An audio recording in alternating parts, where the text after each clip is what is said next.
In this pelvic anatomy lecture, what I'd like to do is introduce the concept of arterial supply and the ligaments that support the ovary and the uterus. Now, of course, it's going to be more complicated than this once you get in the belly, or if you look at a Netter plate. But what I want to do is talk to you about the gross generalities of ligaments and arteries and use clinical correlates to show you how it can be relevant to you. Let's start off with the ovaries and their vascular supply. This is the uterus, ovaries. Also in the belly is going to be the kidneys with the adrenal glands. The start of the vascular system, the heart, sending off the aorta. The aorta will branch into the common iliac arteries. More on that later. The ovaries are supplied directly by the aorta on both sides. Easy to remember. What changes is the venous drainage. And what you can remember is the ovarian venous drainage mirrors the adrenal veins. The thing that returns blood to the heart is the vena cava. On the right side of the patient, where the structures are close to the vena cava, the veins go directly from the adrenal vein to the vena cava, from the renal vein to the vena cava, and from the ovaries themselves directly into the vena cava. They're each independent and go directly to the vena cava. On the left side of the patient, where the structures are far away, they happen to converge before entering the vena cava. As the adrenal vein, renal vein, and ovarian vein come together before ending up at the vena cava. Now, it's a little hard to say, but it's pretty easy when you put it on the board in color. The last piece of this is going to be the ovarian ligaments. That is the suspensory ligament of the ovary, which contains the vascular supply to the ovary. Much in the same way of when you set up a computer, you want all the power cords from the keyboard and the mouse sticking together and not getting tangled up with everything else, so you put a little thing around them to keep them tied together. Well, that's basically what the suspensory ligament of the ovary does. But the suspensory ligament of the ovary can lead to a problem. This is the suspensory ligament redrawn. And what I'm doing is I'm showing it to you from the outside and then opening it up so you can see what's inside. That is to say, the artery and vein run through the suspensory ligament of the ovary. Now, the suspensory ligament is supposed to keep the ovary in place, but it's essentially a tube with two wires running through it. And these wires are the vascular supply to the ovary. You can see how you could grab this ovary and just spin it. And if you do that, you're going to cross the lines and you're going to squeeze off the vascular supply. Both the artery and vein can be tightened off, and then what you're going to get is poor perfusion to the ovary. That twisting of the ovary is called ovarian torsion. It's exactly what happens in ovarian torsion, especially if this ovary is weighted down by, say, a large cyst. It could twist just a little bit. Just a little bit of twisting twists the wires together, blocks off the vascular supply, and the ovary dies. Surgically, you can get in there, untwist the ovary, and hope that it pinks up. The vascular supply returns and the ovary does well. You simply tack it down so it doesn't do that again. But if you're too late and the ovary has died, you simply remove it. Ovarian torsion is a clinical correlate of both the suspensory ligament of the ovary as well as the ovarian vascular supply. If we talk about the vascular supply of the uterus, zoom in here, what we'll see is that the aorta comes in and branches into the common iliac arteries. The common iliacs are going to become the internal iliacs, formerly known as the hypogastric arteries, and the external iliacs. The external iliacs are going to pass through the inguinal ligament to become the femoral artery as they exit the abdomen.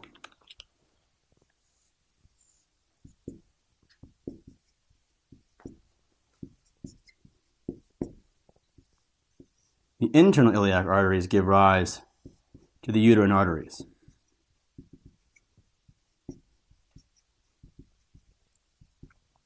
So if the uterus here, fed by the uterine arteries, is bleeding,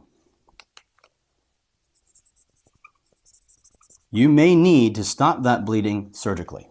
And the clinical correlate we're going to use here is postpartum hemorrhage. Now, postpartum hemorrhage is unique in the way of hemorrhage. If you take a young, healthy soldier male and have him lose this much blood, he'll be in hemorrhagic shock. Postpartum hemorrhage is defined as 500 cc's after a vaginal birth and 1,000 cc's after a C-section. Because mom has an increased circulating volume secondary to her pregnancy, she can tolerate significant amount of blood loss that someone who is not pregnant cannot tolerate. So 500 cc's and 1,000 cc's is not a big deal for an OB. It's a huge deal for everybody else. But if you cross 500 or 1,000, now you want to do something to prevent mom from dying from exsanguination. The first thing you want to do is non-surgical.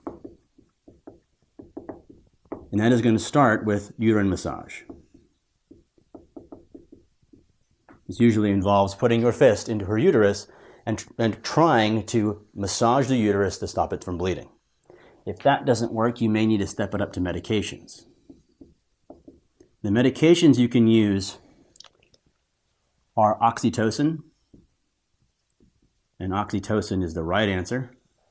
You also have up here methergin and hemabate. Now I am using methergin and hemabate, the trade names, not the generic, on purpose. Their names are really long and hard to remember and hard to say. They're low yield and they're not the right answer on the test. So you can throw around methergin and hemabate on the wards, but oxytocin, Pitocin, is the right answer for postpartum hemorrhage if you're going to pick it on the test. And if that doesn't work, what you do is a balloon tamponade. I want you to feel that uterine massage as your fist is the same thing as balloon tamponade, which is an inflated Foley catheter. If these things don't work, you're going to have to go to surgery. And in surgery, what you're going to do is try to spare as much as you can. So you're going to start closest to the thing that's bleeding. So you're going to do a uterine artery ligation. If she's still bleeding, you're going to step it up. You're going to go from the uterine arteries up to the internal iliacs and ligate those. If that doesn't work, you're not able to go one step further, because if you did that and ligated the common iliac arteries, you'd sacrifice the blood supply to the lower half of the body. So you can do uterine arteries, then you can do internal iliacs, but after that, if she's still bleeding, you're just going to have to do hysterectomy. And since you're already in the abdomen, total abdominal hysterectomy is the way to go. Now I'm going to say this and not write it on the board because I don't want you to remember it. But in addition to ligation, you can also do interventional radiology, which will do embolization instead of ligation. And there are some surgeries you can do which kind of compress all the structures to try to do the same thing the balloon tamponade or uterine massage is doing, but surgically from the outside.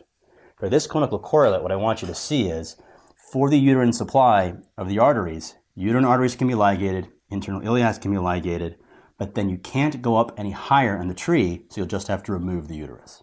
So that's the ovarian ligament and arterial and the uterine arterial. Let's now talk about the uterine ligaments. And this is where you get a lot of clinical correlates and it becomes a little hard to understand because everything's in 3D. So hopefully I'll show you enough that you get a grasp of what's going on. Here's the uterus, ovaries. We already talked about the suspensory ligament of the ovaries that carry the vascular supply and cause ovarian torsion. The uterosacral ligaments, the things that connect the uterus to the sacrum, and this is supposed to imply that it's going backwards to the back, are important clinical structures because they need to be removed when doing hysterectomy. The uterosacral ligaments. They're also the things that look like the ureters. So during a hysterectomy, you must cut the uterosacral ligaments. But if you accidentally cut, as some novice OBs might, the ureters, you cause a urologic emergency, you need to get a urologist in the operating room. So don't cut the ureters, but do cut the uterosacral ligaments. And the last piece of this is going to be the cardinal ligament, the most difficult to understand. This is the pelvic sidewall.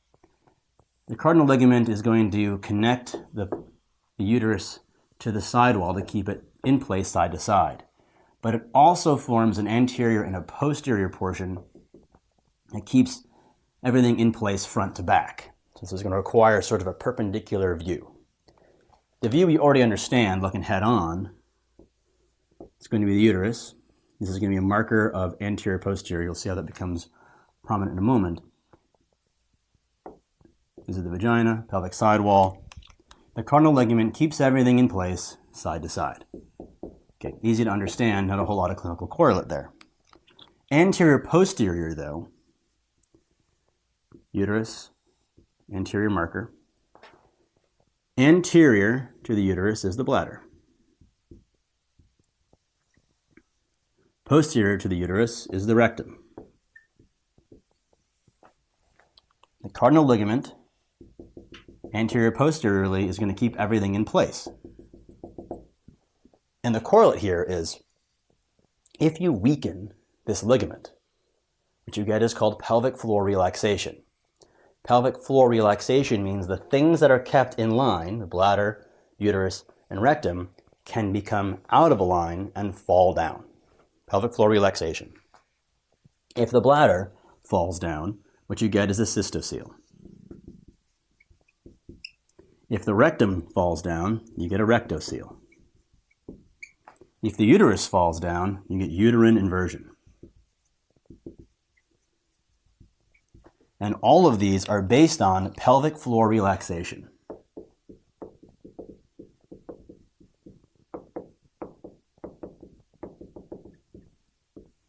The pathology of pelvic floor relaxation is large or multiple births. That is, if mom has had a bunch of kids, the uterus has grown and shrunk, she's pushed really hard, she's stretched out these ligaments. And being ligaments, once stretched, they become lax. And the laxity causes the structures to shift. So large multiple births lead to stretched ligaments. The patient is not going to complain of something very specific for all three. What you might see is vaginal fullness, or in a referred sort of way, chronic back pain. But the way you're really going to make this diagnosis is on the speculum exam. And this is entirely a clinical diagnosis. When you do the speculum exam and you put the speculum in, if you see something falling down from the top, that is the anterior, that's the bladder falling into the vagina. That's a cystocele. If you put the speculum in and you see something coming up from the bottom, that's posterior, that's a rectocele. If you put the speculum in and the cervix is right in your face, way closer than it's supposed to be, that's uterine inversion. You're simply going to see it happen. The way you're going to treat this is first with some pelvic floor strengthening techniques. We talk more about this in the incontinence lecture, but really what you're going to need to do is a hysterectomy. And hysterectomy is used for uterine inversion.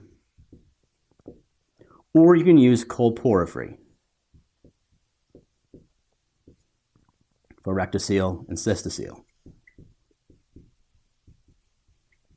And colporphyry is actually the term I'm going to use for all of the surgical procedures you could possibly do to put things back in place. There's the MMK, Birch, slings, whatever. There's a whole long list. But all of them do the same thing. You remove the uterus for uterine inversion, and you put the bladder and rectum back in place surgically and hope that they stay there. Now, the thing that's going to be unique to each of these diseases is that you may present with disease-specific. What I mean by that is a cystocele may present with incontinence. We'll talk more about this in the incontinence lecture. The rectocele may present with constipation.